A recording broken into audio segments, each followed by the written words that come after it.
আসসালামু আলাইকুম বন্ধুরা, আশা করি সবাই ভালো আছেন। আজকে আমি আপনাদের সামনে আলোচনা করব জমজম কূপ ও কাবা ঘরের নির্মাণ ঘটনা সম্পর্কে। তো শুরু করা যাক। হযরত সাঈদ বিন জুবাইর রাদিয়াল্লাহু তাআলা আনহু হতে বর্ণিত, তিনি হযরত ইবনে আব্বাস রাদিয়াল্লাহু তাআলা আনহু থেকে বর্ণনা করেন, একদা হযরত ইব্রাহিম আলাইহিস সালাম শিশুপুত্র ইসমাঈল আলাইহিস সালাম ও তার মা হাজেরাকে নিয়ে বের হলেন। এমন অবস্থায় যে হাজেরা হযরত ইসমাঈল আলাইহিস সালামকে দুধ পান করাতেন। অবশেষে যেখানে কাবাঘর অবস্থিত, হযরত ইব্রাহিম আলাইহিস সালাম তাদের উভয়কে নিয়ে সেখানে এসে যান। এসে মসজিদের উঁচু অংশ জমজম কূপের ওপর অবস্থিত একটি বিরাট গাছের নিচে রাখলেন। সে সময় মক্কায় ছিল না কোনো জনমানব, ছিল না কোনো পানির ব্যবস্থা। হযরত ইব্রাহিম আলাইহিস সালাম একটি থলিতে খেজুর ও একটি মাসকে সামান্য পানি সহ তাদেরকে সেখানে রেখে ফিরে চললেন। তখন হযরত ইসমাঈল আলাইহিস সালামের মা হযরত ইব্রাহিম আলাইহিস সালামের পেছনে পেছনে চলতে লাগলেন এবং বললেন, হে ইব্রাহিম, এই উপত্যকায় আমাদের রেখে আপনি কোথায় যাচ্ছেন? এখানে না আছে কোনো মানুষ, না আছে পানাহারের ব্যবস্থা। তিনি এই কথাটি তাকে বারবার বলতে থাকলেন। ইব্রাহিম আলাইহিস সালাম তার কথায় কান্না দিয়ে চলতেই থাকলেন। তারপর হযরত হাজেরা জানতে চাইলেন, আল্লাহ কি আপনাকে এ কাজের নির্দেশ দিয়েছেন? তিনি বললেন, হ্যাঁ। তখন মা হাজেরা বললেন, তাহলে আল্লাহ আমাদেরকে ধ্বংস করবেন না। অতঃপর তিনি ফিরে চলে আসলেন আর ইব্রাহিম আলাইহিস সালাম সামনে চললেন। চলতে চলতে যখন তিনি এক গিরিপথের বাঁকে পৌঁছলেন, যেখান থেকে স্ত্রী পুত্র তাকে দেখতে পাচ্ছে না, সে সময় তিনি কাবার দিকে মুখ করে দু হাত তুলে আল্লাহর কাছে দোয়া করলেন, হে আল্লাহ, আমি আমার স্ত্রী ও পুত্রকে চাষাবাদহীন বিরান ভূমিতে তোমার সম্মানিত গৃহের সন্নিকটে রেখে গেলাম, যাতে তারা সালাত আদায় করতে পারে। তুমি কিছু লোকের অন্তরকে তাদের প্রতি আকৃষ্ট করে দাও এবং তাদেরকে ফলাদি দ্বারা রুজি দান করো, যাতে তারা তোমার শুকরিয়া আদায় করতে পারে। এ দোয়া করেই ইব্রাহিম আলাইহিস সালাম চলে গেলেন। আর ইসমাঈল আলাইহিস সালাম এর মা তাকে তার বুকের দুধ পান করাতেন আর নিজেই সেই মস্ক থেকে পানি পান করতেন। অবশেষে মস্কের পানি ফুরিয়ে গেলে তিনি পিপাসিত হলেন এবং তার শিশুপুত্রটিও পিপাসিত হয়ে পড়ল। তিনি শিশুটির দিকে দেখতে লাগলেন। তৃষায় তার বুক ধড়ফড় করছে, অথবা বর্ণনাকারী বলেন সে মাটিতে পড়ে ছটফট করছে। শিশুপুত্রের এ করুণ অবস্থার প্রতি তাকানো অসহনীয় হওয়ায় তিনি সরে গেলেন আর তার অবস্থানের নিকটবর্তী পর্বত সাফাকে একমাত্র তার নিকটতম পর্বত হিসেবে পেলেন। অতঃপর তিনি উপরে উঠে কাউকে খোঁজ করতে লাগলেন, কিন্তু কাউকে না পেয়ে সাফার পর্বত থেকে নেমে পড়লেন। এমনকি তিনি নিচু ময়দান পর্যন্ত পৌঁছালে তখন তিনি তার কামিজের এক প্রান্ত তুলে ধরে একজন ক্লান্ত শ্রান্ত মানুষের মতো ছুটে চললেন। অবশেষে ময়দান অতিক্রম করে মারওয়া পাহাড়ের নিকট এসে তার উপর উঠে দাঁড়ালেন। অতঃপর এদিকে সেদিকে তাকালেন, কাউকে দেখতে পান কিনা, কিন্তু কাউকে দেখতে পেলেন না। এমনভাবে 7 বার দৌড়াদৌড়ি করলেন।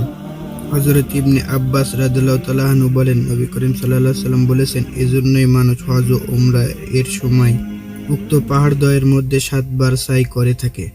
এরপর তিনি যখন মারওয়া পাহাড়ে উঠলেন তখন একটি শব্দ শুনতে পেলেন এবং তিনি নিজেকেই নিজে বললেন, একটু অপেক্ষা করো।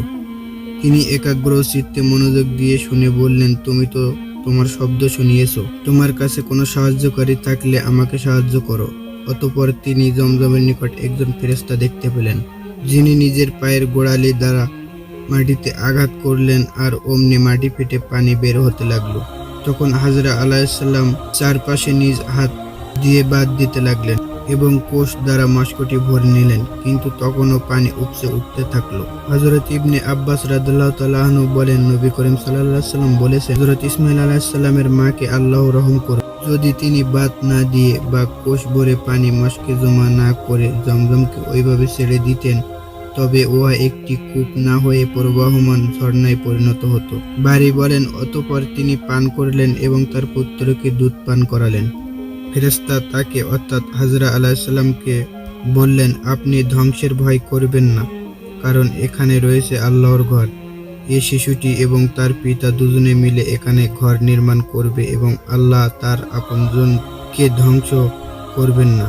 ওই সময় আল্লাহর ঘরের স্থানটি জমিন থেকে টিলার মতো উঁচু ছিল। বন্যা আসার ফলে তার ডানে বামে ভেঙে যাচ্ছিল। এরপর হাজরা এভাবেই এখানে দিন যাপন করতে থাকেন।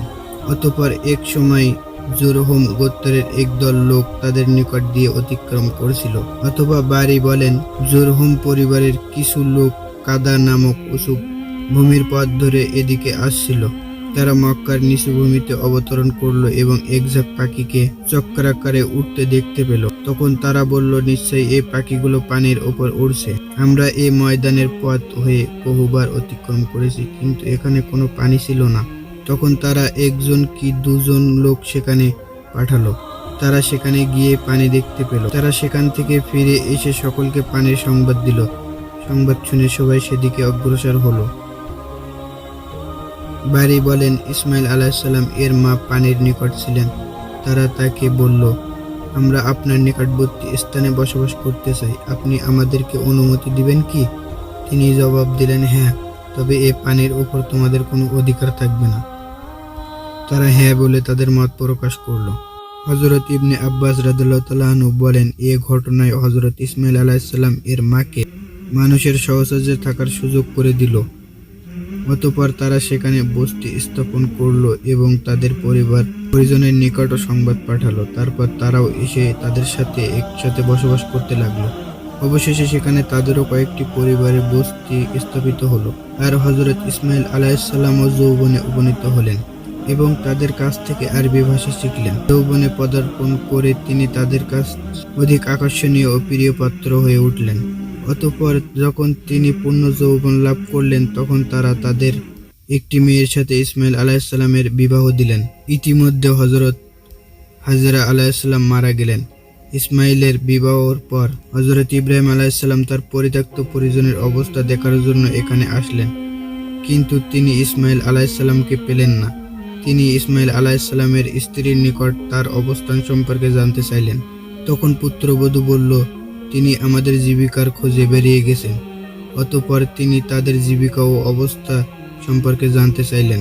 তখন হযরত ইসমাইল আলাইহিসসালামের স্ত্রী দুর্দশার অভিযোগ করে বলল, আমরা অতি দুরবস্থায়, অতি টানাটানির মধ্যে ও খুব কষ্টের মধ্যে আছি।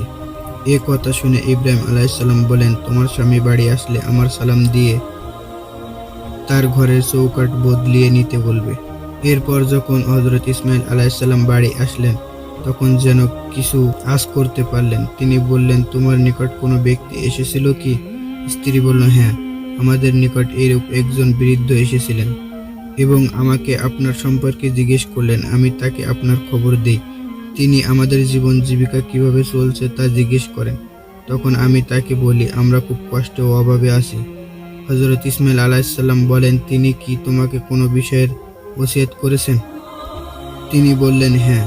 তিনি তার সালাম আপনাকে দেওয়ার নির্দেশ প্রদান করেছেন এবং বলেছেন, তোমার দরজায় চৌকাঠ পরিবর্তন করে নিও।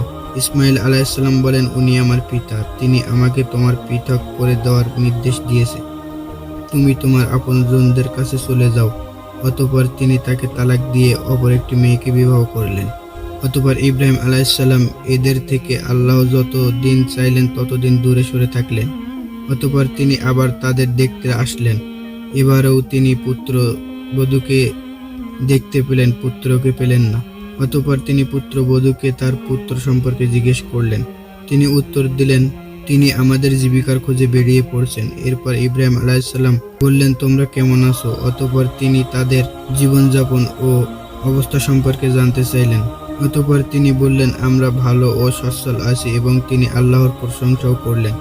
ইব্রাহিম আলাইহিসসালাম জিজ্ঞেস করলেন, তোমাদের প্রধান খাদ্য কি? সে বলল, গোশত। তিনি আবার বললেন, তোমাদের পানীয় কি? সে বলল, পানি। ইব্রাহিম আলাইহিসসালাম দোয়া করলেন, হে আল্লাহ, তাদের গোশত ও পানিতে বরকত দিন। রাসূল সাল্লাল্লাহু আলাইহি ওয়াসাল্লাম বলেন, তাদের জন্য তখন শস্য ছিল না, যদি থাকতো তাহলে তিনি তাতে বরকত দানের জন্য দোয়া করতেন। রাবী বললেন, মক্কা ব্যতীত অন্য কোথাও কেউ শুধু পানি ও গোশত দ্বারা জীবন ধারণ করতে পারে না, কেননা শুধু গোশত ও পানি জীবন যাপনের অনুকূলই হতে পারে না। অতঃপর হযরত ইব্রাহিম আলাইহিসসালাম বললেন, তোমার স্বামী ঘরে ফিরে আসলে আমার সালাম দিয়ে তার ঘরের চৌকাঠ ঠিক রাখার কথা বলবে। অতঃপর ইসমাইল আলাইহিসসালাম বাড়ি এসে বললেন, তোমাদের নিকট কেউ এসেছিলেন কি? স্ত্রী বলল, হ্যাঁ, একজন সুন্দর চেহারার বৃদ্ধ লোক এসেছিল এবং সে তার প্রশংসা করল। তিনি আমাকে আপনার ব্যাপারে জিজ্ঞেস করছেন। আমি তাকে আপনার সংবাদ দিয়েছি। অতঃপর তিনি আমার নিকট আমাদের জীবনযাপন সম্পর্কে জানতে চেয়েছেন। আমি তাকে জানিয়েছি যে আমরা ভালো আছি। ইসমাইল আলাইহিসসালাম বললেন, তিনি কি তোমাকে কোনো বিষয়ে ওসিয়ত করে গেছেন? সে বলল, হ্যাঁ, তিনি আপনার প্রতি সালাম জানিয়ে আপনাকে নির্দেশ দিয়েছেন যে আপনি যেন আপনার ঘরের চৌকাঠ ঠিক রাখেন। অতঃপর হযরত ইসমাইল আলাইহিসসালাম বললেন, ইনি আমার পিতা, আর তুমি আমার ঘরের চৌকাঠ। তিনি আমাকে তোমাকে স্ত্রী হিসেবে বহাল রাখার নির্দেশ দিয়েছেন। অতঃপর আল্লাহর ইচ্ছায় হযরত ইব্রাহিম আলাইহিসসালাম বহুদিন পর এসে দেখেন তার পুত্র জমজম কূপের নিকটে একটি বড় গাছের নিচে বসে তীর মেরামত করছেন। পিতাকে দেখে তিনি দাঁড়িয়ে তার দিকে এগিয়ে গেলেন। অতঃপর পিতা ছেলের সাথে বা ছেলে পিতার সাথে সাক্ষাৎ হলে যেমন করে থাকে তারা উভয়ই তাই করলেন। অতঃপর ইব্রাহিম আলাইহিসসালাম বললেন, হে ইসমাইল, আল্লাহ আমাকে একটি বিষয় নির্দেশ দিয়েছেন। ইসমাইল আলাইহিসসালাম বললেন, আপনার প্রভু আপনাকে যে নির্দেশ দিয়েছেন তা পালন করুন। তিনি বললেন, তুমি কি আমাকে সাহায্য করবে? ইসমাইল বললেন, আমি আপনাকে সাহায্য করব। ইব্রাহিম আলাইহিসসালাম বললেন, আল্লাহ এখানে আমাকে একটি ঘর নির্মাণের নির্দেশ দিয়েছেন। একথা বলে তিনি উঁচু টিলাটির দিকে ইঙ্গিত করলেন যে এর চারপাশে ঘেরাও দিয়ে। তখনই বাপ বেটা কাবা ঘরের দেয়াল তুলে দেওয়ার কাজে লেগে গেলেন। হযরত ইসমাইল আলাইহিসসালাম পাথর আনতেন আর হযরত ইব্রাহিম আলাইহিসসালাম নির্মাণ করতেন। পরিশেষে যখন দেওয়াল উঁচু হয়ে গেল তখন ইসমাইল আলাইহিসসালাম বামে ইব্রাহিম নামক পাথরটি আনলেন এবং যথা স্থানে রাখলেন। অতঃপর হযরত ইব্রাহিম আলাইহিসসালাম তার উপর দাঁড়িয়ে নির্মাণ কাজ করতে লাগলেন আর হযরত ইসমাইল আলাইহিসসালাম তাকে পাথর যোগান দিতে থাকেন। তারা উভয়ে আল্লাহর কাছে দোয়া করলেন যে, হে আমাদের প্রতিপালক, আমাদের এ কাজ কবুল করুন। নিশ্চয় আপনি সর্বশ্রোতা ও সর্বজ্ঞাত। সূরা বাকারা 127 নম্বর আয়াত। তারা উভয়ে আবার কাবা ঘর তৈরি করতে থাকেন এবং কাবা ঘরের চারদিকে ঘুরে ঘুরে এ দোয়া করতে থাকেন, হে আমাদের প্রতিপালক, আপনি আমাদের পক্ষ থেকে এ কাজকে কবুল করুন। নিশ্চয় আপনি সবকিছু শুনেন ও জানেন। সূরা বাকারা 127। উক্ত ঘটনা থেকে যে শিক্ষাগুলো আমরা নিতে পারি: 1. আল্লাহর হুকুমে সর্বাধিক গুরুত্ব দিতে হবে এবং তার সন্তুষ্টির জন্য প্রয়োজনে স্ত্রী পুত্র সহ সবকিছু ত্যাগ করতে হবে।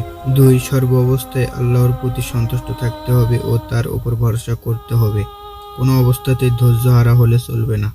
3. পরিবার ও সন্তান জন্য দোয়া করতে হবে। 4. একক নয় বরং যৌথ উদ্যোগে সামাজিক কাজ সম্পাদনা করতে হবে। 5. হাজেরার মতো সুদৃঢ় ঈমানের অধিকারী হওয়ার জন্য মা বোনদের সচেষ্ট থাকতে হবে। 6. আল্লাহর অনুগত ও ধৈর্যের পরিমাণ সর্বদা কল্যাণকারী হয়।